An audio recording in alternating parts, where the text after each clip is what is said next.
So as you take a look at the AFC playoff picture entering the weekend, Ravens, Chiefs, and Texans still in the hunt, if you will, according to this Amazon Prime graphic from last night's program. Houston improved to 6-5. Kansas City, razor-thin margin for error at 5-5. The Ravens at 5-5, honestly, I think when you look at the divisions and you look at the way this picture is starting to unfold, the Ravens actually have the clearest path to the postseason in the form of just straight up not simply, but you know what I mean, strategically winning the division. There is a legitimate path to not only making the postseason, but hosting a wild card playoff game. And if you told me that a month ago, I would have looked at you like you were crazy. Denver still leads the way at 9-2 if the postseason were to begin today. New England right there neck and neck at 9-2 as well. Indianapolis, big test for the Colts coming up this weekend. They are 8-2. And the Steelers clinging on to that one-game lead atop the AFC North at 6-4. Wild card teams right now would be the Chargers and Bills at 7-4. And Jacksonville, which has been leaking oil in recent weeks, at 6-4 would be the third wild card team. So again, this is setting up nice, very nicely, matter of fact, for the Ravens, who have a very winnable game against the Jets coming up on Sunday. They are favored by a double-digit overall spread. I think the last I saw was 14.5. Tyrod Taylor will be QB1 for New York. They benched Justin Fields. And after that, the stretch begins. AFC North football, stiffer competition, short weeks, so on and so forth. So while this absolutely is there for the taking, it is wide open, maybe as wide open as I can remember since I started covering this team 8 years ago. It is wide open, the AFC. It's going to be a whole lot of fun to see how this thing shakes out over the course of the next month or so. What's not going to shake out well for the Ravens is if they don't clean up a few pieces of what's been plaguing them offensively speaking. This is a group that ranks 28th league-wide in the red zone, guys. Less than 50% of the time that they're inside the 20, they're not cashing in. 47.2% of the time they're scoring touchdowns inside the red zone. It's not going to cut it. They haven't been good enough on first down when running the ball. They haven't been good enough in pass protection. And I would love for you to vote, by the way. I have a poll, a new in-show poll feature that we're tinkering with, where I ask you guys, those of you that are watching concurrently right now in the YouTube space, pretty simple question. What's the biggest issue right now with the Ravens offense? And overwhelmingly, I'm seeing the offensive line, and I would agree with that. But there's also other issues as well that I think deserve attention. Lamar's health. Yes, he was upgraded to full participation yesterday, which is great news for him, just as he was last Thursday. Bodes well for him to continue to obviously play in the aftermath of missing multiple games due to that hamstring injury. We know that he popped up last week after the Minnesota game with a knee, and this week it was an ankle that forced him out of Wednesday's practice. He talked about his health, and why don't we start there before I talk about some of the Derrick Henry commentary on the short yardage issues, so on and so forth. Here is Lamar fielding multiple questions yesterday at his press conference regarding his health. I want to know how are you feeling physically? I'm good. I was able to practice, good. Yeah. Do you feel like that has it affected your play at all? Because a lot of people will say when you have some injuries, you're not at full strength. Has that impacted your play at all? I mean, if it just happened in the game, probably. But if you was injured, took some time off, and you was able to come back, I doubt it. How are you handling the part that it's something different almost the last 3 weeks? It's just part of football, I guess, but I'm good. Your new normal, just you might need a day or two off here and there just because you are dealing with some things right now for this season? Probably. We'll see how I go, though. Got to see how Coach feel about it. Has there ever been a time when you were, caught from behind that it surprised you that you got tackled? I'm curious. Only when I start, like, when I'm thinking it's like I'm gone and nobody chasing me. That probably been the only time. But other than that, nah. I don't recall getting caught in the league at all, though. So. Rarely. Yeah, I don't. When did I get caught? Rarely. Who caught me? Getting caught in the Chiefs game when you caught your own pass. Oh, that don't count. That do not count. Everybody know that was a touchdown for real. I ain't even know he dove. Yeah. That don't count. Get walked down. I ain't get walked down. Like, he was right there already. He was full stride. I'm looking in front of me. I'm like, oh, it's 6. I'm like, what the happens, man? You think Lamar Jackson's ever going to admit to being caught from behind on a football field? I don't think so. But I think we've all watched some of the wear and tear, right? Some of the injuries start to pile up. And obviously, the duress that he's been under from a lack of pass protection this year has us all wondering the same thing, which is what a reporter asked Todd Monken point blank yesterday regarding his health. Lamar, he's been dealing with hamstring that limited him there when he came back. Has had some knee soreness. Has any of his injuries, has that impacted your game plan or what you guys have done at all? Nope. Has anything related to Lamar Jackson's health impacted your play calling is what Jamison Hensley asked Todd Monken, and it was a one-word response, a one-word answer. Nope. To be quite honest with you, though, and Maverick, you've just done it, by the way. It's hard to multitask and also track the live chat, but Maverick, your ass is gone, and don't come back. Later. Ban user and delete their comments. Mav, he gone. Run it out.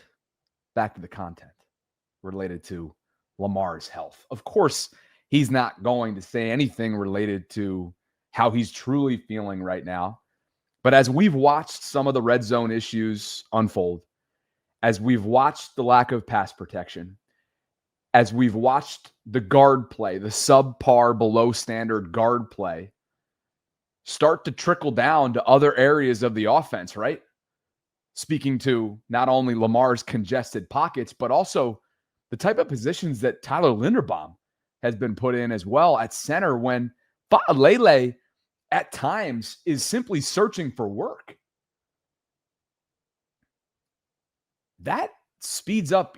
I saw a lot of commentary last night on Josh Allen's, I believe it was referred to as pocket compass, meaning the internal clock, the feel, the rhythm within the pocket being completely offbeat, out of sync, so on and so forth. Some of that's on him, much like some of this is on Lamar, but the overwhelming majority of that off-sync nature is due to the discomfort, the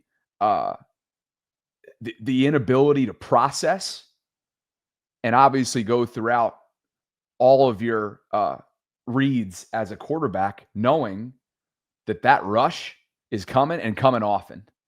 And so both quarterbacks, as we watched last night and as we watched Sunday in Cleveland, it's hard. It is hard to make high-level, quick decisions in the pocket when you are under duress so often, more than not. And we've seen that rear its ugly head. Even greats like the back-to-back reigning MVPs in Josh and Lamar, even they have their struggles when you have that kind of pressure coming at you from all different angles.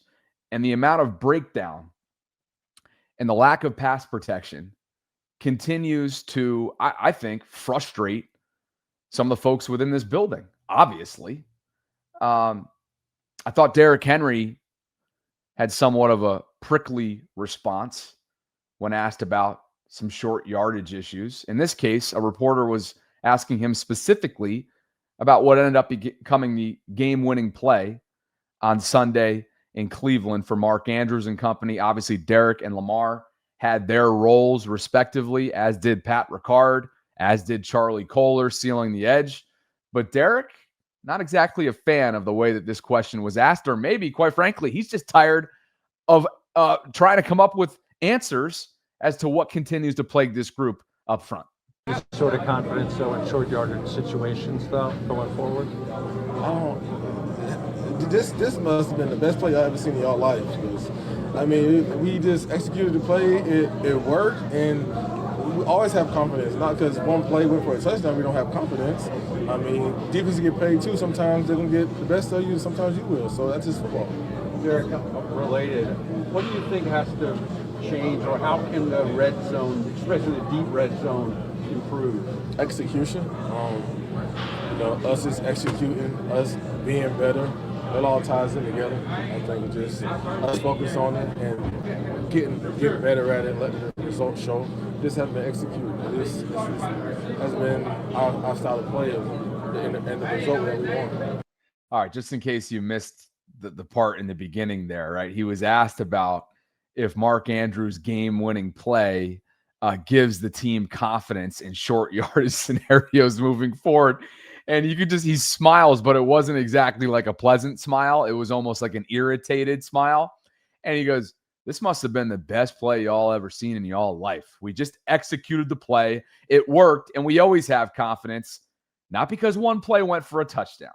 All right. Look, this is coupled perfectly with the way that Lamar chose to handle questions related to this very topic, related to the offensive line struggles, the lack of pass protection, and how many times he's been sacked so far this year. In 6.5 games, guys, he's been sacked 23 times.